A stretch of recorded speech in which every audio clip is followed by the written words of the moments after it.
අයිබෝවන් මුහුණු පොතේ කිතුුණු අපේ දහම් පාසැලේ දහවන සංවත්සර සැමරුම කිතුුණු කලා උදානය 2025 පුදු මාතෘකාව කිතු දහමයි යහදිවියයි.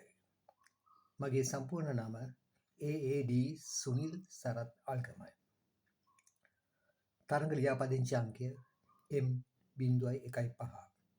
තරඟ අංකය සහ තරඟ අංශය අංක 11 කිතුුණු ගී රචනා තරඟය. නිර්මාණාංක 3 කවියේ මාතෘකාව යහදිවියේ අරුණළු විහිදේ.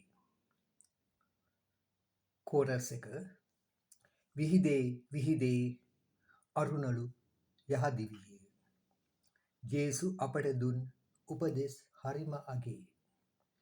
අප තෝරාගත් මග නොව ජේසු මගේ යමු යමු හනිකට යහගුණයට දිවියේ.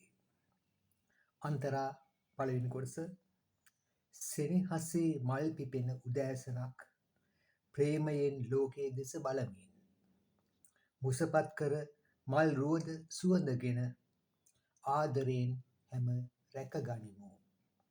අන්තරා දෙවෙනි කොටස නොමිලයේ ලැබෙන්නේ නොමිලයේ දිය යුතු සමාවට මිලක් නැත එහි අගය නිමක් නැත.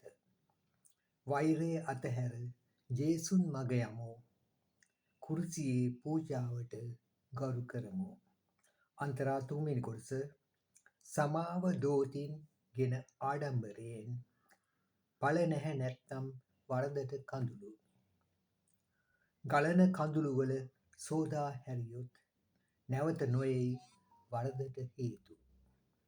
අන්තරා හතරවෙනි කොටස කුසගිනි දරාගෙන තවකෙකු කුස පුරවා ජේසුන් ගිය මග එයයි යහගුණය සදා. යමු යමු හනික ජේසුන් හා දෑත් බදා මල්මෙන් පිපෙමු යන හැමතැන සුවඳ හලා. ස්තුතියි.